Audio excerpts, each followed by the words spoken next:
और सबसे बड़ी बात, एक बात कहें बंधु, हम भी अपने लाल जी को लेकर सब जगह जाते हैं, हर जगह। ठाकुर जी यहां से वृंदावन थोड़ी जा रहे हैं। कल उत्सव विराम होगा, ठाकुर जी सीधे निकलेंगे गुना मध्य प्रदेश, वहां कथा है 20 तारीख से। लाल जी गुना जाएंगे, वृंदावन नहीं जाएंगे। तो गुना के बाद में फिर 4 दिन का अवकाश है, तब वृंदावन आएंगे।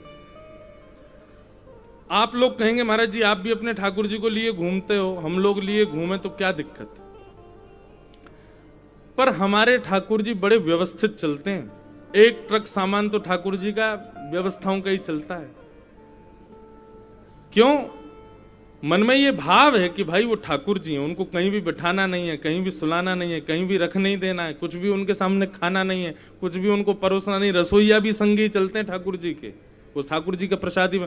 देख वे में नेक्स्ट सो हमारो लाला, पूरी व्यवस्था चलती है उनके साथ में। हमारी माता जी तो इतनी परेशान कभी कभी हो जाती हैं, हमारे घर की एक फ्लोर में बिल्कुल जगह ही नहीं बची, सारे सामान ठाकुर जी के। अभी आप देखते हो राजभोग आरती, खंड पाठ चौकी यहाँ की, और हर साल में नए सामग्री और बनवा देता हूं, तो बेचारियों कहती कहां भरे हो भैया, पूरा घर तो तेने लाल जी ते ही भर दियो। सामग्री इतनी ठाकुर जी की रहती है साथ में। तो हमारे ठाकुर जी बड़े व्यवस्थित चलते हैं, उनकी बड़ी व्यवस्थाएं चलती हैं साथ में, और हम ये भी ठाकुर जी कृपा की व्यवस्था कर पा रहे हैं। तो उन लोगों से प्रार्थना जो डलिया में ठाकुर जी को लेके चलते हैं, सब जगह जाते हैं, एक मेरी बात सुनना, ठाकुर जी प्रत्यक्ष चलें ये आवश्यक नहीं।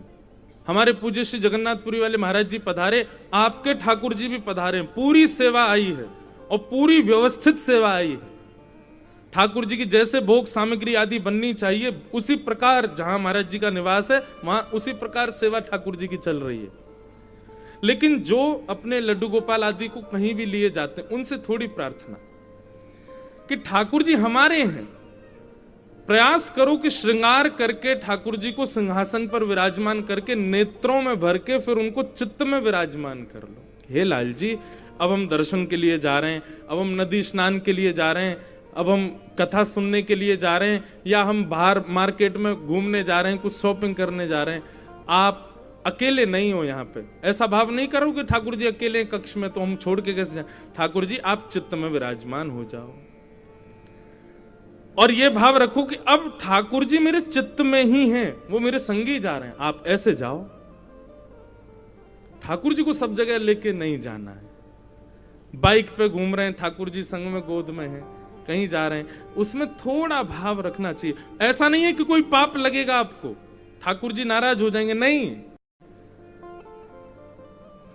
पर भाव से आप ठाकुर जी को स्वीकार नहीं करते हो, उससे भी ठाकुर जी की सत्ता पर एक प्रकार से प्रश्न चिन्ह लगा रहे हो आप, कि नहीं ठाकुर जी आप यहीं हो, आप हृदय में नहीं हो, ऐसी बात आ जाती है।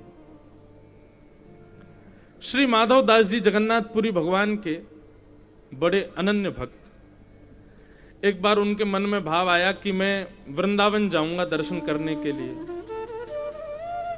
और वो श्री महाप्रभु जगन्नाथ जी के सामने जाकर के आज्ञा लेने लगे, महाप्रभु जी मैं वृंदावन जा रहा हूं दर्शन करने। तो श्री महाप्रभु जी रोने लगे, नेत्रों में आंसू आ गए जगन्नाथ जी के। माधव तुम मत जाओ, तुम्हारे बिना हमारा मन नहीं लगता पुरी में। माधवदास जी बोले, अब मैं भगवान, मेरे भी तो मन करता है कि मैं वृंदावन जाऊं, तीर्थों में जाऊं, दर्शन करूं। जगन्नाथ जी बोले, तो भाई एक काम करो, तुम हमको भी ले चलो साथ में, हम भी चल रहे हैं तुम्हारे संग, वृंदावन रहेंगे। ठाकुर जी तैयार हो गए मंदिर छोड़ के जाने के लिए, बोले बलभद्र सुभद्रा संभाल लेंगे, 6-7 महीने में हम भी तुम्हारे संग लौट आएंगे, हम तो तुम्हारे संग ही चलेंगे। माधवदास जी बोले, भगवान पूरा विश्व मेरे पीछे पड़ जाएगा, आप ऐसे नहीं करो, और आपको तो इतनी भूख लगती है, पूरे दिन आपको दाल भात खवाना पड़ता है, नए नए भोग बना बना करके आपको पवाने पड़ते हैं। अब मार्ग इतना दुर्गम, बीच में भोग की व्यवस्था नहीं हो पाएगी, आप भूखे, आप हम तो संत महात्मा 3-3 दिन भूखे रह लेते हैं, आप कैसे रहोगे? जगन्नाथ जी बोले, नहीं लेके जाओगे हमको अपने साथ? बोले, भगवान अब आप बस इसको निवेदन मान लीजिए, आप तो पुरी में ही विराजो, मैं जाता हूं, 5-6 महीने में आऊंगा दर्शन करके। माधवदास जी चले गए। एक रात व्यतीत हुई, जंगल, विहंगम जंगल पार कर रहे थे माधवदास जी, और ऐसी तीक्ष्ण भूख लगी उनको कि बस ये होने लगी स्थिति, पत्ते खा जाऊं कि पेड़ तोड़ के खा जाऊं, कुछ खा लूं मैं। इतनी व्याकुलता भूख की, माधवदास जी को विश्वास नहीं हो रहा कि मुझे इतनी भूख कभी नहीं लगती, मैं 3-3 दिन तक भूख जीत लेता हूं। इतनी जोर की भूख लगी माधवदास जी को। माधवदास जी दौड़े, बोले कुछ मिल जाए भैया।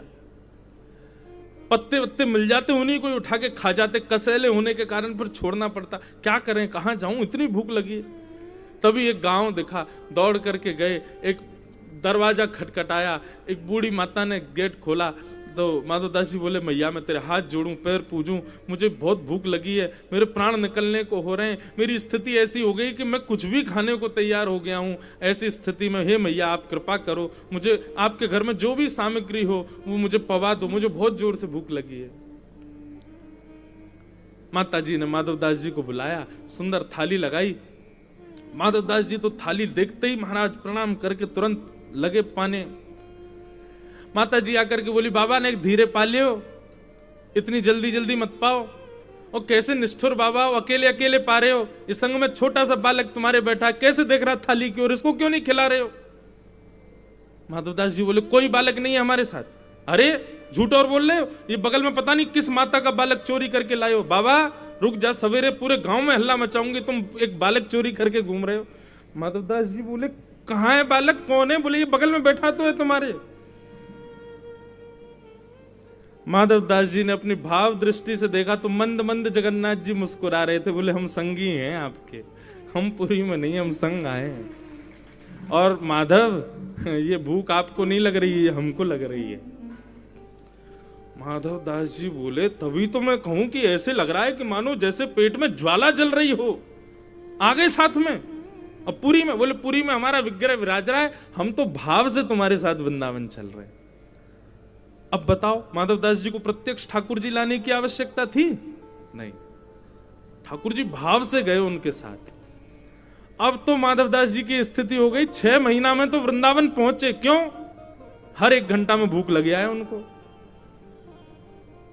माधवदास जी अपने पेट पे हाथ रखे, हे जगन्नाथ जी ने डट जाओ, 1-2 दिन तो नहीं चलन दो मुझको। जैसे तैसे वृंदावन पहुंचे। इतनी भूख लगने लगी उनको कि ठाकुर जी संग जा रहे हैं। वृंदावन आते ही महाराज यमुना जी को प्रणाम किया, ब्रजरज को प्रणाम किया, वृक्षों को प्रणाम किया, ब्रजवासियों को प्रणाम किया। जैसे ही यमुना तट पर जाकर के बैठे, भूख लगी आई बहुत जोर की, तो किसी ब्रजवासी ने उनको चने दे दिए थे। माधवदास जी ने वही चने पा लिए। तो ठाकुर जी अब ठीक है, भरगो पेट आपको।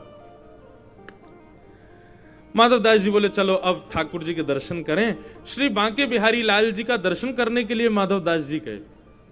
उस समय बिहारी जी निधिवन में विराजमान रहते थे, निधिवन में विराजते थे। अभी तो ठाकुर जी मंदिर में विराजते हैं। ये तब की बात जब स्वामी हरदास जी सेवा करते थे, ठाकुर जी निधिवन राज में विराजते थे। माधवदास जी दर्शन के लिए गए, कपाट लगे थे कुंज के। इतने में ही भीतर से स्वामी हरदास जी निकल करके आए, दर्शनार्थी बैठे थे। ए भाई, तुम लोगों में से माधवदास कौन है? माधवदास जी बोले, मैं हूं भगवान। तुम जगन्नाथपुरी से आए हो? बोले, हाँ, पर आपको मेरा नाम कैसे पता? मैं पुरी से आया हूं, आपको कैसे पता? बोले, इधर आओ जल्दी। माधवदास जी गए, स्वामी हरदास जी ने हाथ पकड़ा। बोले, ठाकुर जी को रूखे चने खवा दिए तुमने? हमने 56 भोग बनाए, ठाकुर जी कह रहे मन ना कर रहो। माधवदास ने रूखे रूखे चना खवा दिए, मेरो पेट भर गो है। अब वहां माधवदास जी कह रहे, मैंने तो जगन्नाथ जी को पवाया, पेट बाकी बिहारी का भर गया।